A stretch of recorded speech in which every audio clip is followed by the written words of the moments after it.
হে everyone, তোমরা সবাই কেমন আছো? আশা করছি সবাই অনেক ভালো আছো, সুস্থ আছো, আর আমিও অনেক ভালো আছি। তো সকালবেলায় রেডি হয়ে নিচ্ছি, কারণ যাব বান্ধবীর বিয়েতে। সেটা কিন্তু তোমরা দেখে বুঝতে পারছো নিশ্চয়ই, কারণ এর আগে আমি টুকটাক ভিডিও তোমাদের সাথে শেয়ার করেছি। সকাল সকাল দুই বোনে রেডি হয়ে নিয়েছি, কারণ বোনের বান্ধবীরও বিয়ে আছে আর আমার বান্ধবীরও বিয়ে আছে। আর বর্মশাই কিন্তু যাবে না, তাই টিনাদের বাড়িতে আমাকে নামিয়ে দিয়ে গেল। আর এখানে আসিবার জন্য ওয়েট করছিলাম। তারপরে আসিপা আসতেই কিন্তু আমরা তিন বান্ধবী টোটো করে বেরিয়ে পড়লাম বিয়ে বাড়ি যাওয়ার জন্য। আর বান্ধবীর কিন্তু ডাস্ট অ্যালার্জি আছে, তাই কিন্তু মাস্কটা নিয়ে আছে, তাই কেউ উল্টোপাল্টা কথা বলবে না। আর তারপরেই দেখো আমরা বান্ধবীরা চলে এসেছি, আর এখানে বিয়ের কনের সাথে দেখা করে নিলাম। আর তারপরে ঘরে বসে থাকতে থাকতেই দেখি আমাদের দুলাভাইও চলে এসছে। আর এদিকে কিন্তু কাকিমা আমাদেরকে খাওয়া দাওয়া দিয়ে গেল ঘরের মধ্যে, বললো তোরা এখানেই খেয়ে নে।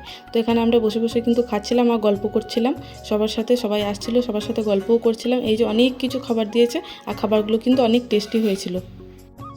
আর তারপরে বান্ধবীর কাছ থেকে চলে এলাম, যেহেতু বরযাত্রী এসেছিলো, ওর সাথে সবাই দেখা করতে আসবে, তাই পাশের বাড়িতে আর এক বান্ধবীর বাড়িতে চলে এলাম। তো ওখানে অনেকটা সময় পার করার পরে আমরা কিন্তু দুপুরে খাওয়া দাওয়ার জন্য চলে গিয়েছিলাম প্যান্ডেলে। আর প্যান্ডেলে এসেই কিন্তু আমাদের আর এক সুন্দরী বান্ধবীর সাথে দেখা হয়ে গেছিলো, তাও খানিকক্ষণ বসেছিলাম আর সিটও ফাঁকা ছিল না। তারপরেই কিন্তু দেখো আমরা খাওয়া দাওয়া করতে বসে পড়েছি।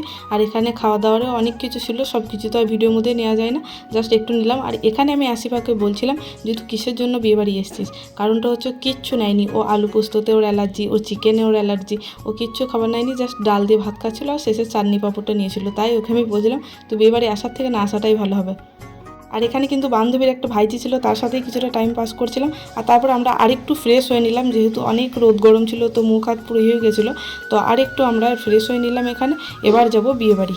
আর ওই যে বললাম প্রচণ্ড পরিমাণে গরম ছিল, তাই কিন্তু এখানে হাওয়া করার জোগাড়ও চলছে, মানে এই পেপারগুলোকে ভাগ করে ও একটা আমি একটা নিচ্ছিলাম। আর এখানে দেখো বান্ধবীকেও নিয়ে চলে এসেছে, আর দুলাভাইকে, যেটা আমাদের একটি করা বলে। তো এখানে এবার একটি করা হবে, কারণ বান্ধবী যাবে শ্বশুরবাড়ি।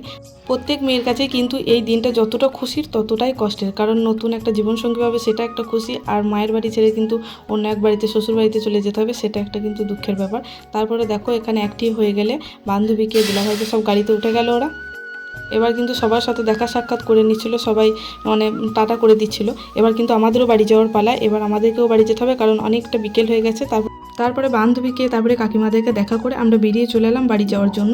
দেখো আমরা টোটো করে চললাম, এবার যাব। আর তারপরে গিয়ে আমি সুজনকে ফোন করে নেবো, আর ও আমাকে এসে নিয়ে চলে যাবে। আর দেখো কথা বলতে বলতে ও কিন্তু চলেও এসছে। এবার যাচ্ছি বাড়ি। So tata. ভিডিওটা ভালো লাগলে অবশ্যই একটা লাইক, কমেন্ট, শেয়ার করবে।